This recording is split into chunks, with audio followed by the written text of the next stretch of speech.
લોકસભાની ચૂંટણી નજીક છે, પણ છેલ્લા ઘણા સમયથી ગુજરાતનું રાજકોટ રાજનીતિનું એપિસેન્ટર બન્યું છે.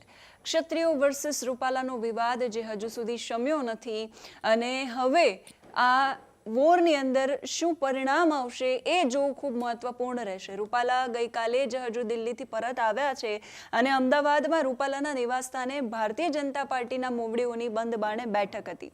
ચર્ચા એ છે કે શું બધું થાળે પડી ગયું છે, કેમ કે આજે રૂપાલાએ નવા જુસ્સા સાથે ચૂંટણીનો પ્રચાર શરૂ કર્યો છે. ભારતીય જનતા પાર્ટીની નવી રણનીતિ શું હોઈ શકે એ પણ મોટો સવાલ છે. નમસ્કાર, જમાવટ સાથે હું સેજલ.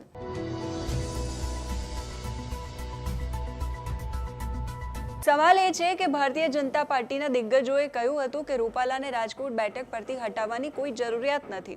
ક્ષત્રિયોના વિરોધના વંટોળ વચ્ચે હાઈકમાન્ડે હાલ રૂપાલાને પ્રચાર કાર્ય શરૂ કરવાની સૂચના આપી દીધી છે. જો રૂપાલાને બદલવામાં આવે તો સાબરકાંઠા, અમરેલી, જૂનાગઢ સહિત અન્ય બેઠક પર પણ ઉમેદવાર બદલવાની માંગ ઉઠી શકે. આ તમામ પાસાને જોતા ભાજપ બધું યથાવત રાખવાના મતમાં છે, તો બીજી બાજુ ક્ષત્રિય સાથેનો એમનો વિવાદ હજુ પણ યથાવત છે. ક્ષત્રિય સમાજ લડી લેવાના મૂડમાં છે, તો પછી ભારતીય જનતા પાર્ટીની નવી રણનીતિ શું હોઈ શકે? એના વિશે વાત કરતા પહેલા એ જોઈ લઈએ કે પરસોત્તમ રૂપાલાએ દિલ્હીથી પરત આવ્યા પછી એ આત્મવિશ્વાસ સાથે ચૂંટણી પ્રચાર શરૂ કર્યો છે કે રાજકોટથી લોકસભાની ચૂંટણી પોતે જ લડી રહ્યા છે. આજે સવારે પરસોત્તમ રૂપાલાએ રાજકોટમાં ક્ષત્રિય સમાજના કુળદેવી માં આશાપુરાના મંદિરે પહોંચી માતાજીને ચુંદડી ચડાવી અને દર્શન કર્યા. બાદમાં ક્ષત્રિયોના વિરોધ વચ્ચે મહિલા સંમેલન યોજી ફરી પ્રચાર શરૂ કરી દીધો છે. પરસોત્તમ રૂપાલાએ આશાપુરા માતાજીના મંદિરે દર્શન કરી પોતાના સોશિયલ મીડિયા એકાઉન્ટમાં માતાજીના દર્શન કરતા હોય એવા ફોટો સાથે પોસ્ટ પણ કરી, જેમાં એમણે લખ્યું કે રાજકોટ ખાતે શ્રી માં આશાપુરા મંદિરે આદ્યશક્તિ માતાજીના શરણે શીશ નમાવીને સૌના કલ્યાણ માટે પ્રાર્થના કરી. 2 દિવસ પહેલા કરણી સેનાના મહિલા પ્રદેશ અધ્યક્ષ પદ્મિનીબા વાળાએ આજ આશાપુરા મંદિરે માતાજીના દર્શન કરી રૂપાલાને હરાવવા માટેના શપથ લીધા. પછી કરણી સેનાના વડીલો અને યુવાનોએ રૂપાલા વિરુદ્ધ મતદાન કરવાના શપથ લીધા. તો ભારતીય જનતા પાર્ટી પણ ક્ષત્રિયોના વિરોધને ખાળવા માટે નવી રણનીતિ અપનાવી રહી હોય એવું લાગી રહ્યું છે. ભાજપ પાસે હવે શું ઓપ્શન છે? કેવી રીતે આ નારાજગી દૂર થઈ શકે છે? સાંભળો પત્રકાર જગદીશ મહેતાને. જે ડિમાન્ડ છે તે ક્ષત્રિય સમાજની જે ડિમાન્ડ છે, હવે એ એકમાત્ર એનું ઓપ્શન બચ્યું છે. મેં બેન આપણે કાલે ડિબેટમાં ચર્ચા કરી હતી કે 2 ઓપ્શન છે, પણ આ સરકાર તો સરકાર હોતી હે, એને એમ લાગે ને કે ભાઈ આ બુદ્ધિશાળી ક્યાં અમારા કરતા કોઈ વધારે હોય. હું હજી કહું છું સરકાર પાસે હજી એક તક, હવે બહુ મોડું થઈ ગયું છે, પણ ગાયત્રી આશ્રમ ઉપલેટાના મહંત પૂજ્ય લાલ બાપુ અને કચ્છના આશાપુરા મઢના મહંત, એ બંને સિવાય કોઈનો મેળ પડે એમ નથી.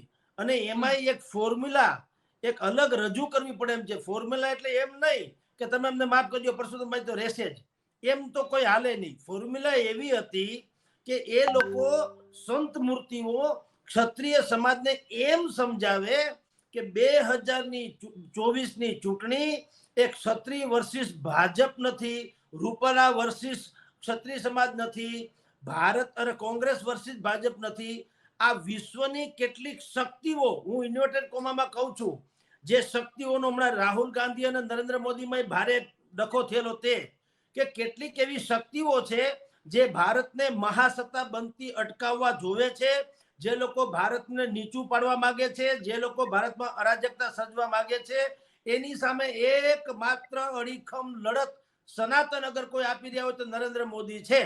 તો આજે રૂપાલાએ આશાપુરા માતાજીના મંદિરે દર્શન કરી પ્રચારનો પ્રારંભ કર્યો અને બાદમાં જામ ટાવર પાસેની સ્વાવલંબી સ્વાશ્રય આત્મનિર્ભર મહિલા મિલન કાર્યક્રમમાં એ પહોંચ્યા, જ્યાં રૂપાલાએ નારી શક્તિને વંદન કર્યા.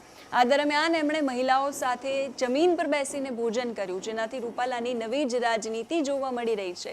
દિલ્હીથી આવ્યા પછી પરસોત્તમ રૂપાલામાં ભરપૂર આત્મવિશ્વાસ દેખાઈ રહ્યો છે અને એટલે જ ભાજપ દ્વારા રૂપાલાને હટાવવામાં આવશે એવી વાતો હવે ઓછી ચર્ચાઈ રહી છે. જો કે રૂપાલા સાથે ક્ષત્રિય સમાજના ભાજપના કોઈ જ નેતા નથી જોવા મળ્યા. રાજકોટ શહેરમાં અલગ અલગ જગ્યા પર એમણે પ્રચાર કર્યો, જેમાં તેઓ શ્વાશ્રયી આત્મનિર્ભર મહિલા મિલનના કાર્યક્રમમાં પહોંચ્યા. મહિલાઓની પ્રવૃત્તિઓને એમણે બિરદાવી અને બહેનો સાથે એમણે ટિફિન બેઠક પણ કરી અને એમની સાથે નીચે બેસીને ભોજન કર્યું. રાજકોટ લોકસભાના પૂર્વ સાંસદ મોહન કુંડારિયા, રાજ્યસભાના સાંસદ રામ મોકરિયા અને ધારાસભ્ય દર્શિતાબેન શાહ એમની આ ટિફિન બેઠકમાં ઉપસ્થિત રહ્યા. ભાવનાબેન જોશીપુરા સહિતની મહિલાઓએ રૂપાલાના જીત માટે એમને આશીર્વાદ આપ્યા. હવે વાત કરીએ રૂપાલાના સમર્થનમાં રાજકોટમાં જે પોસ્ટર લાગ્યા છે એના વિશે. એક તરફ ક્ષત્રિય સમાજ વિરોધમાં છે, તો બીજી તરફ ગઈકાલથી પાટીદારોએ રૂપાલાની તરફેણમાં પોસ્ટર અને બેનરો લગાવવાની શરૂઆત કરી છે, જેમાં હવે રૂપાલા અને મોદી એકબીજાને ગળે મળતા હોય એ પ્રકારના ફોટાવાળા અને હું નરેન્દ્ર મોદી સાથે છું, હું પરસોત્તમ રૂપાલા સાથે છું આવા લખાણવાળા બેનર શહેરની અંબિકા ટાઉનશીપમાં લગાવવામાં આવ્યા છે. આ બેનર ભૂતકાળમાં પાટીદાર આંદોલન વખતે સક્રિય થયેલા પાસ એટલે કે પાટીદાર અનામત આંદોલન સમિતિ દ્વારા લગાવવામાં આવ્યા હોય એવી જાણકારી મળી છે. જો કે આજે સવારે આ બેનરો રાજકોટ જિલ્લા વહીવટીતંત્રની ચૂંટણી શાખા દ્વારા હટાવી દેવાયા છે. આચારસંહિતા ભંગ થતી હોવાથી બેનરો દૂર કરવામાં આવ્યા હોવાનું જાણવા મળ્યું છે. આ બેનરમાં શું શું લખવામાં આવ્યું છે એના વિશે વાત કરીએ તો બેનરમાં લખાયું છે કે હું સનાતનની સાથે છું, હું હિન્દુત્વની સાથે છું, હું ભાજપની સાથે છું, હું નરેન્દ્ર મોદીની સાથે છું, હું પરસોત્તમ રૂપાલાની સાથે છું. આ પ્રકારના લખાણો વાળા બેનરો લગાવી એવું બતાવવામાં આવ્યું છે કે રાજકોટ લોકસભા બેઠક પર પરસોત્તમ રૂપાલા જ ઉમેદવાર તરીકે ફાઇનલ રહેશે અને આ રીતે રાજકોટમાં હવે ક્ષત્રિય વિરુદ્ધ આ પ્રકારનો માહોલ જે છે જોવા મળી રહ્યો છે. લાંબા સમયથી રાજનીતિ મૂકી આપા ગીગા ઓટલાના મહંત બનેલા રાજકોટ મનપાના પૂર્વ કોર્પોરેટર નરેન્દ્ર સોલંકી મેદાને આવ્યા અને રૂપાલાને માફી આપવા ક્ષત્રિય સમાજને એમણે અપીલ કરી. રાજકોટ લોકસભા બેઠકના ભાજપના ઉમેદવાર પરસોત્તમ રૂપાલાથી ક્ષત્રિય સમાજ અંગે જે નિવેદન થયું છે એ અંગે તેમણે માફી માંગી છે, આવું નરેન્દ્ર સોલંકીનું કહેવું છે. સાથે એમણે એવું પણ કહ્યું કે અને એમનાથી 40 વર્ષની રાજકીય કારકિર્દીમાં પહેલી વખત આ પ્રકારની ભૂલ થઈ છે, જેથી ક્ષત્રિયોએ રૂપાલાને માફ કરી દેવા જોઈએ. ક્ષત્રિયોના આદરણીય ગધેથડ આશ્રમના મહંત લાલ બાપુએ પણ આ બાબતે પોઝિટિવ વાત કરી છે. જો કે હાલ ભારતીય જનતા પાર્ટી દ્વારા રૂપાલાને બદલવામાં આવશે કે યથાવત રખાશે એ સવાલ લોકોના મનમાં ચર્ચાઈ રહ્યો છે. તો બીજી તરફ રાજકોટમાં ક્ષત્રિય સમાજ મહાસંમેલન યોજવાની તૈયારી કરી રહ્યો છે, જેને લઈને કોર કમિટીની બેઠકો પણ યોજાવાની છે. હવે ક્ષત્રિયોની શું રણનીતિ રહેશે એના પર સૌ કોઈની નજર છે. ભારતીય જનતા પાર્ટીની પણ શું રણનીતિ રહેશે તેના પર પણ સૌ કોઈની નજર છે. તો અત્યારે આ વિડીયોમાં બસ આટલું જ. આપ શું માની રહ્યા છો આ મુદ્દા પર અમને કમેન્ટ કરીને અવશ્ય જણાવજો. અત્યારે આ વિડીયોમાં બસ આટલું જ. નમસ્કાર.